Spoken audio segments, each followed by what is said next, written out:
Assalamualaikum warahmatullahi wabarakatuh. Alhamdulillahi rabbil alamin. Wassalatu wassalamu ala nabiyyina Muhammadin wa ala alihi wa sahbihi wa man walah, amma ba'd.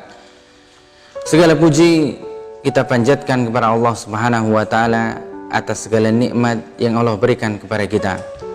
Salawat serta salam semoga senantiasa tercurah kepada baginda Rasulullah Muhammad sallallahu alaihi wasallam beserta keluarganya, sahabatnya, dan yang mengikuti jalan beliau hingga akhir zaman.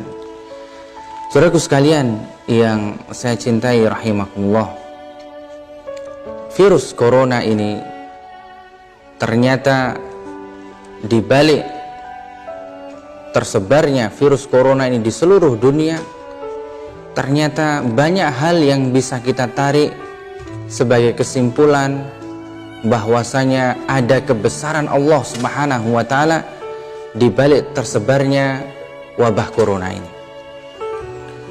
Tapi sebelum ke situ, saya ingin menceritakan kepada saudaraku sekalian, dahulu ketika saya kuliah di Fakultas Kedokteran di semester awal, salah satu buku yang saya favorit untuk membaca itu namanya Clinically Oriented Anatomy. Penulisnya namanya Keith Elmore, profesor, salah seorang ketua asosiasi embriologi anatomi di Amerika. Dan ternyata setelah sekian tahun saya baca buku tersebut, kemudian ketika suatu saat saya membuka suatu link di YouTube, saya temukan bahwasanya penulis buku Clinically Oriented Anatomy tersebut, beliau memberikan ceramah di Amerika tentang embriologi Quran, bahwasanya seorang profesor embriologi itu dia terinspirasi dari ayat-ayat Al-Quran. Beliau terinspirasi tentang surat Al-Mu'minun ayat yang ke-13 dan ke-14 tentang penciptaan manusia, karena beliau sendiri pakar embriologi dan juga anatomi. Beliau meneliti itu butuh puluhan tahun. Akan tapi beliau kaget setelah disodorkan ayat Al-Quran dan diberitahu bahwasanya ayat tersebut dibawakan oleh Nabi Shallallahu Alaihi Wasallam di abad yang ke-7 Masehi. Kata dia, tidak mungkin, masa abad yang ke-7 belum ada mikroskop, belum ada ilmu pengetahuan, sudah ada tulisan seperti ini. Kemudian semakin diteliti, maka semakin dia katakan bahwasanya kitab Anda ini adalah kitab yang benar, meskipun dia belum mengikrarkan, setahu saya sampai sejauh ini belum mengikrarkan sebagai seorang muslim, akan tetapi dia dengan jelas memberikan banyak kuliah mengenai ilmu atau sains yang didapatkan dari Al-Quran. Dan ternyata di antara ayat Al-Quran dalam surat Al-Baqarah ayat yang ke-26, Allah Subhanahu wa taala berfirman, "Innallaha la yastahi ayyadriba mathalan ma ba'udhatan fama fawqaha." Allah Subhanahu wa taala tidak segan, tidak malu untuk memberikan perumpamaan di dalam hal agama, di dalam hal menyampaikan atau memberikan pengajaran kepada manusia menggunakan al-mathal, menggunakan permisalan berupa ba'udah atau nyamuk. Ini bayangkan, Allah Subhanahu wa taala memberikan permisalan nyamuk. Hingga bahkan di dalam surat Al-Hajj Allah Subhanahu wa taala sebutkan bagaimana permisalan yang ringan, fama fauqaha, bahkan lebih rendah lagi dipandang manusia dibandingkan dengan nyamuk. Allah Subhanahu wa taala firmankan dalam surat Al-Hajj, ketika Allah Subhanahu wa taala mensifati sesembahan-sesembahan, selain Allah Subhanahu wa taala, yang dijadikan oleh manusia sesembahan selain Allah Subhanahu wa taala, mereka itu lan yahluku walau dzubaban. Mereka ini tidak bisa menciptakan walaupun cuman laler. Jadi Allah Subhanahu wa taala berikan permisalan bahwasanya orang-orang atau hal-hal lain atau sesembahan lain selain Allah Subhanahu wa taala, mereka itu tidak bisa menciptakan sesuatu pun, bahkan hanya seekor lalat. Dan Allah Subhanahu wa taala la yastahyi, tidak malu menciptakan permisalan yang semisal dengan lalat maupun nyamuk. Saudaraku sekalian yang saya cintai rahimakumullah, Allah Subhanahu wa taala berfirman, "Ma khalaqta hadza batilan." Allah Subhanahu wa taala tidak menciptakan nyamuk, lalat, bahkan virus itu sia-sia, tidak. Saudaraku sekalian yang saya cintai rahimakumullah, mari kita lihat pada virus ini. Virus itu hampir tidak ada antivirus yang spesifik untuk virus tertentu, kecuali sedikit saja virus-virus yang memiliki antivirus.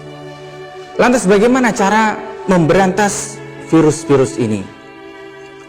Lihatlah kebesaran Allah Subhanahu wa taala pada virus corona ini. Seseorang setelah masuk virus corona ke dalam tubuhnya, selama 7 hari yang pertama, maka dia masuk ke dalam tubuh kita dan tergantung dari imunitas kita. Apakah imunitas kita ini kuat atau tidak kuat? Kalau kuat, maka tidak jadi dia berkembang di dalam tubuh kita. Tapi kalau dia masuk, maka ternyata fase yang kedua ini Allah Subhanahu wa taala sudah memberikan kepada kita pertahanan tubuh. Jadi dalam darah kita itu ada sel darah merah, ada sel darah putih, dan pembekuan darah. Maka ada pertahanan pertama, namanya imunoglobulin M, yang akan menghadang virus tersebut. Kemudian nanti di fase berikutnya akan timbul namanya imunoglobulin G. Nah, imunoglobulin G ini adalah pertahanan tubuh yang dia senantiasa ingat terhadap virus yang masuk ke dalam tubuh kita. Jadi Allah Subhanahu wa taala dengan kebesarannya menciptakan di dalam sel darah kita itu suatu pertahanan tubuh, sistem pertahanan tubuh yang bisa mengenali virus seandainya dia kembali lagi ke dalam tubuh kita, dan dia akan menyerang dengan lebih cepat dan dia kemungkinan matinya lebih tinggi. Kenapa? Karena ternyata sel darah putih kita, sistem imunitas kita memiliki memori, memiliki ingatan bahwasanya virus tersebut dulu pernah menyerang tubuh kita. Begitu dia masuk ke dalam tubuh kita, maka imunoglobulin yang pertahanan pertama ini langsung terbentuk dengan lebih cepat. Kemudian diserbu lagi dengan imunoglobulin G yang sudah mengenali virus tersebut. Ini bayangkan, saudaraku sekalian yang saya cintai rahimakumullah, ternyata kita tidak sadar dalam tubuh kita yang kita lihat hanya tangan, yang kita lihat hanya kuku, kita lihat kaki kita, akan tapi ternyata di dalam tubuh kita, di dalam aliran darah kita itu ada sistem imun, ada sistem pertahanan tubuh yang bisa mengenali suatu virus yang datang meskipun nanti di kemudian hari belakangan. Dan itulah pula yang kemudian tercipta namanya vaksinasi. Saudaraku sekalian, tubuh kita ini kalau sudah kenal dengan suatu virus, maka sudah ada timbul antibodi dalam tubuh kita. Hingga kalau masuk lagi virus tersebut, maka akan dengan cepat ditanggulangi. Nah, kita ambil contoh dahulu, saya mohon maaf, di tahun 70 bahkan 80-an awal banyak mohon maaf kelahiran-kelahiran yang kemudian anak-anak tersebut terkena penyakit polio. Penyakit polio ini dikenal juga dengan lumpuh dan layu satu kakinya. Nah, setelah digalakkan imunisasi dengan vaksinasi untuk melawan virus polio tersebut, maka kita hampir sulit menemukan orang-orang yang lahir di tahun 90-an akhir 2000-an terkena penyakit polio. Kita akan sulit menemukan. Kenapa? Oleh karena para ahli sudah menemukan bahwasanya virus poliomielitis dengan antigen yang sudah spesifik, kalau dibuat menjadi suatu vaksin kemudian dimasukkan ke dalam tubuh manusia, dan tentu yang dimasukkan itu dalam dosis yang tidak berbahaya, yang tidak akan menyebabkan seseorang terjadi polio. Begitu dimasukkan protein saja, bukan virusnya, protein dari virus tersebut masuk ke dalam tubuh kita melalui vaksin, maka otomatis tubuh kita akan terbentuk antibodi yang spesifik terhadap virus tersebut. Contohnya virus polio tadi. Maka seseorang yang sudah mengikuti program virus atau vaksinasi polio, maka dalam tubuhnya akan tumbuh kekebalan terhadap polio. Dan kalau kekebalan polio ini, imunitas sosial sudah terbentuk, maka virus polio otomatis akan tereradikasi atau akan musnah. Nah, ternyata salah satu di antara yang jadi pertimbangan virus corona ini kapan, kita tentu bertanya berakhir. Ini kok masih ada terus yang positif. Setiap pengumuman dari gugus tugas positif lagi. Ini di Jogja ada tambahan lagi, di Surabaya ada tambahan lagi. Kapan mau berakhir? Ini para ahli sudah mengemukakan teori-teorinya. Akan tapi ternyata secara alamiah tadi, bahwasanya setiap orang seandainya terpapar virus, bahkan corona sekalipun, akan timbul antibodi. Dan ini yang dikenal dengan herd immunity atau imunitas sosial.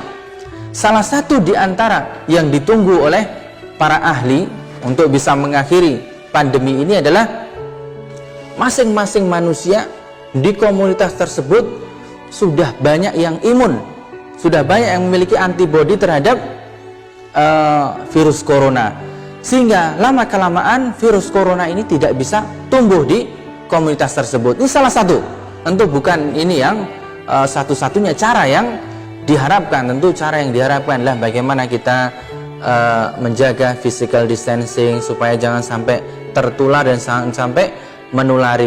Akan tapi ternyata salah satu kebesaran Allah Subhanahu wa taala yang terbukti sudah diketahui oleh para ahli adalah bahwasanya tubuh kita memiliki antibodi yang dia punya memori, bisa mengenal virus yang belum masuk ke dalam tubuh kita. Dan itu semuanya ma khalaqta hadza batila. Allah Subhanahu wa taala tidak menciptakan ini sia-sia. Mari kita kembali kepada tantangan dari Allah Subhanahu wa taala. Afala ta'qilun? Apakah kalian tidak berpikir bahwasanya pandemi yang melanda seluruh dunia, bahkan Amerika pun sangat kesulitan, akhirnya adalah kembali kepada Allah Subhanahu wa taala, kembali kepada kebesaran Allah Subhanahu wa taala, bahwa sesungguhnya manusia ini kecil di mata Allah Subhanahu wa taala. Sebagaimana apapun ahlinya, sebagaimana hebatnya Amerika, ternyata takluk juga dengan virus corona. Dan ternyata ini semuanya kita sebagai orang-orang yang beriman, kita berpikir bahwasanya ini semua datang dari Allah Subhanahu wa taala. Kita berusaha dan kita berdoa semoga Allah Subhanahu wa taala segera mengkaruniakan kepada kita kesehatan dan berakhirnya pandemi corona, dan kita bisa beribadah di masjid lagi. Kita bisa pengajian dengan tatap muka langsung. Kita bisa berhaji di Baitullah, dan kita bisa mengucapkan labbaik Allahumma labbaik dengan bebas dengan tawaf di Baitullah. Semoga Allah Subhanahu wa taala mengampuni dosa-dosa kita. Semoga Allah Subhanahu wa taala memasukkan kita ke dalam surganya Allah Subhanahu wa taala dan menyelamatkan kita dari virus corona ini. Wabillahi taufik wal hidayah. Wassalamualaikum warahmatullahi wabarakatuh.